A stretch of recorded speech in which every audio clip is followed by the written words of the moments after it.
Good morning, afternoon or evening, wherever you are. I'm Paul Clark and welcome to my studio.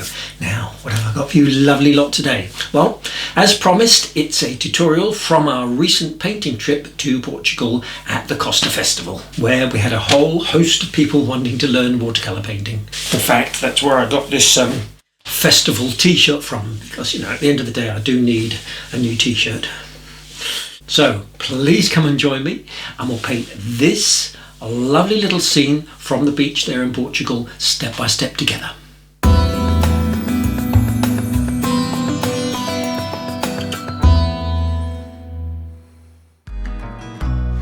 So, organised by those lovely people at Harmony Voyages, we took the short flight to Portugal for the Costa Festival at Albufeira. It was just so much fun. But also lots of opportunities both in the classroom and out in the open for sketching and painting.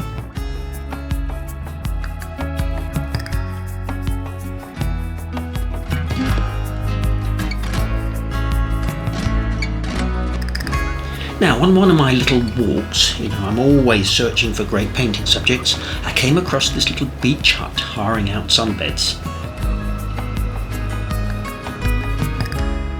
Now, I love the arrangement of those trees, but thought we could perhaps remove those fairly boring stack of white sunbeds. So maybe he could be hiring out some colourful surfboards. So for today's materials, my paper is some Winsor & Newton Professional.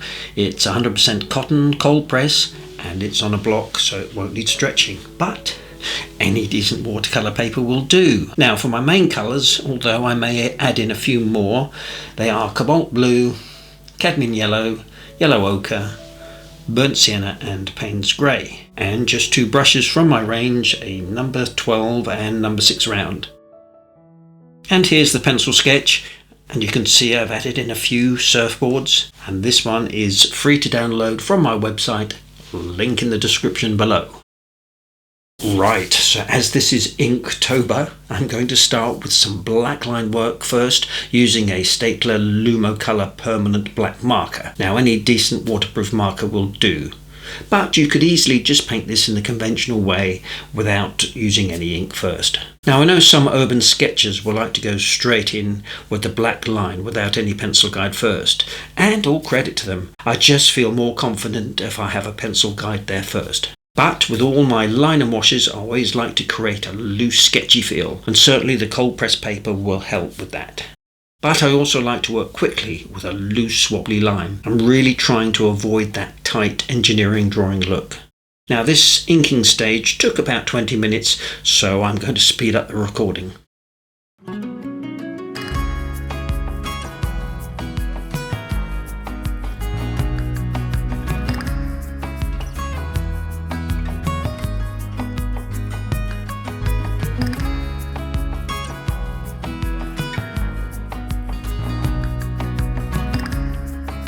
Off we go! Now with my number 12 brush, I'm wetting the sky area with clean water and then straight away painting in my cobalt blue, but adding in some cerulean blue for that extra Mediterranean brightness.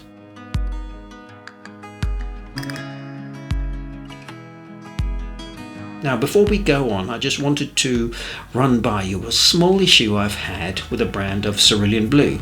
Now, first of all, I must stress that I'm a big fan of Daniel Smith paints. Beautiful colours, although they are quite expensive for us here in the UK. Now the best way I can describe this is it's so goopy and gooey. It just does not blend nicely on the paper, and I think it's fairly dull compared with other brands. Now I was convinced that I must have had a Duff tube, so I brought another one several months later and it was pretty much the same. So now for a comparison. Now this is the pocket set of Van Gogh 15 colours. Do you like how clean I keep my paints? Anyway, here is the cerulean blue. Now this whole set was cheaper than just that one tube of Daniel Smith's paint. Now this is so smooth and creamy and re-wets beautifully. So here they are, both dry, and I'll let you decide which one is best. So back to the painting, and I'm dabbing out with a dry tissue the area in the trees where the sky went. So while I'm waiting for that to dry, in with the sand. And And what's great about line and wash, you don't need to be too precise with your painting, as the line work holds it all together. Now, if you've never painted in line and wash before, I really do recommend that you give it a go. It's just great fun and I find it very relaxing.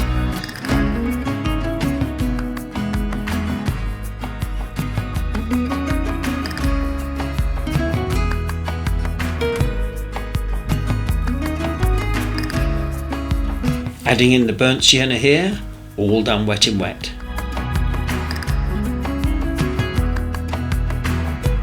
And to get more of a browny colour, I'm just adding in some cobalt blue into my burnt sienna, but you could equally use some burnt umber or even some sepia.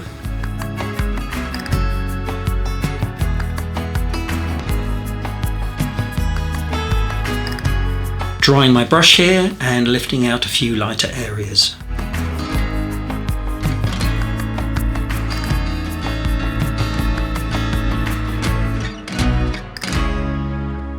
Now for the hut, and you can see it's rather a dull beige colour in the original photo, so I'm going to go for a nice bright turquoise, but please feel free to go for any colour you want.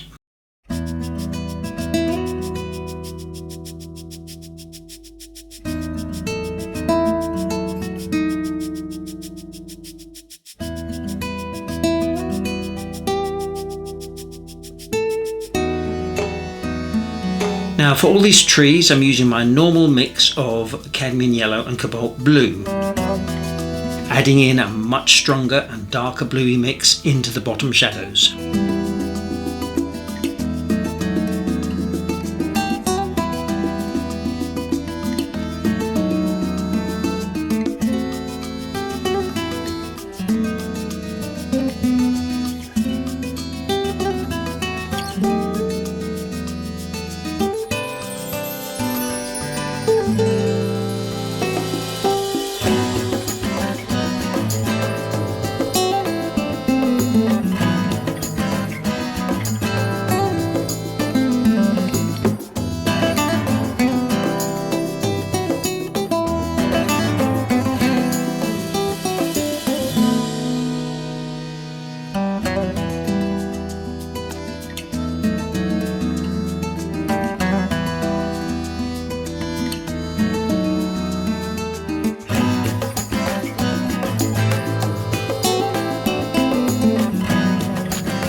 Now using this dark value here really helps with a strong contrast to the top edge of the hut.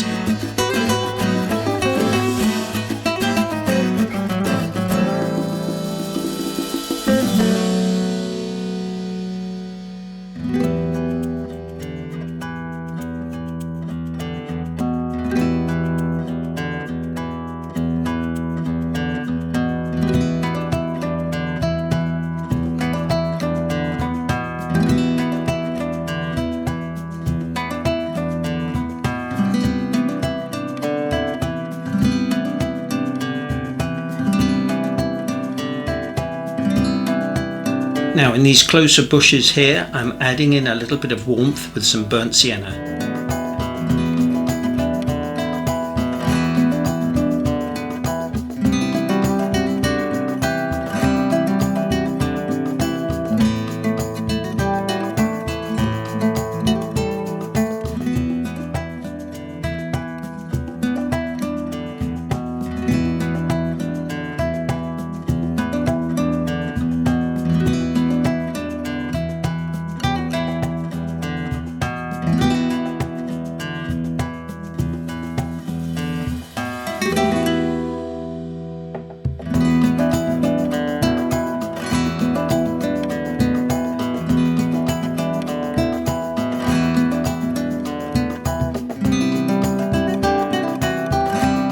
So now we need to let this totally dry. So it's a perfect time for a short break, and as it's Portugal, the national drink, a glass of port. Which, to be honest, I'm not really a big fan of. Now I can come back in with a second hit of the same colour just on the front face, leaving the left side and the door much lighter. The same brown colour here for all the woody bits and the shadows under the hut.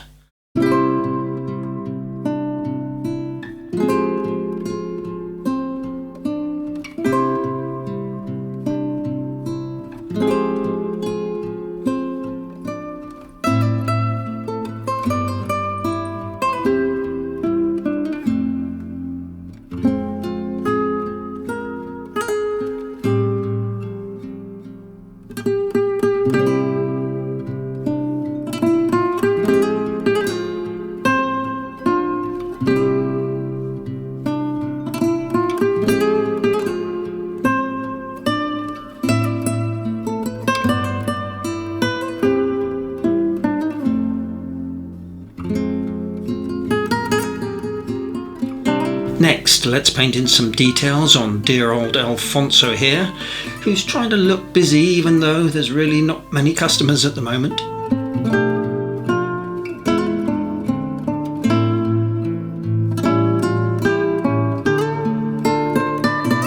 Next, for those lovely diagonal shadows, which was one of the things which attracted me to the scene in the first place. And I'm using the same colour again, but just a slightly thicker consistency.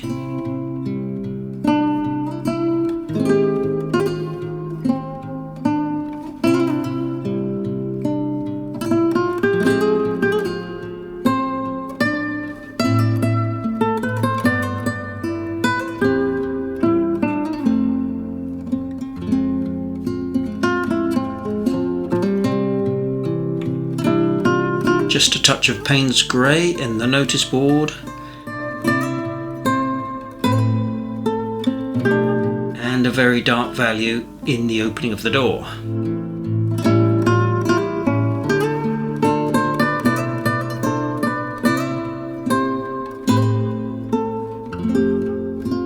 Building up these darker shadows with the brown.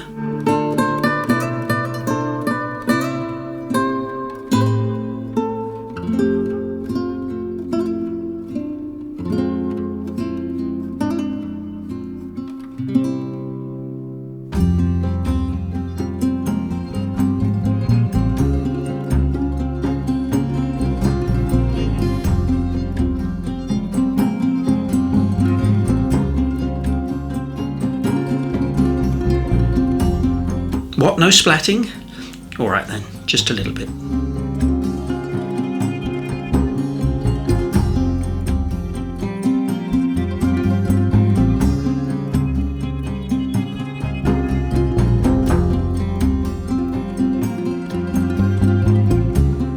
Final details on the notice board here. I expect it's some kind of price list or something similar.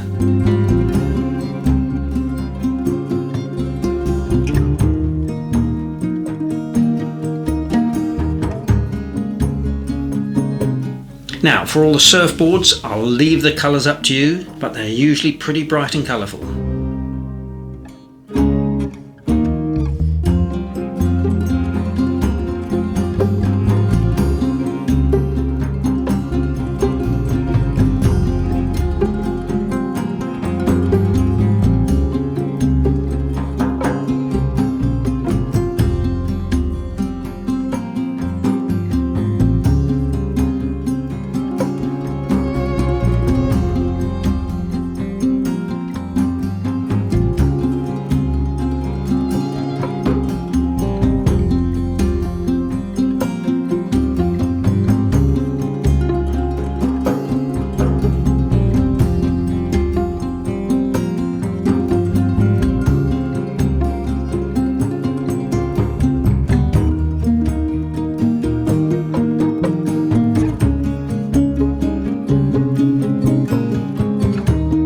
So now all the colour is on, I can judge which areas might benefit from some more ink work.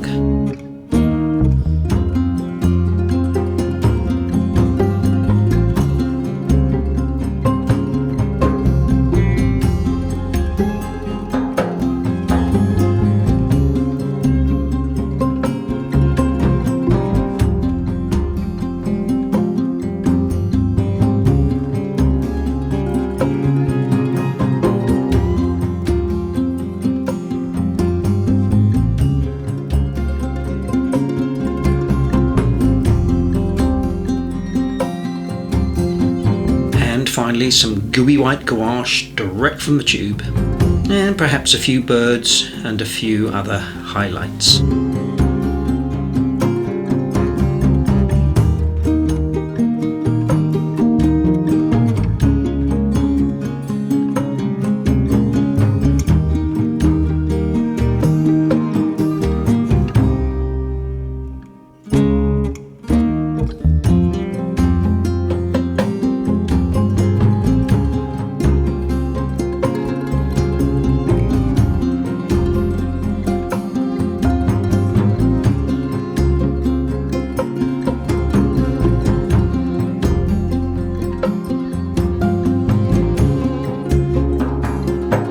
There we go, all done in about 2.5 hours.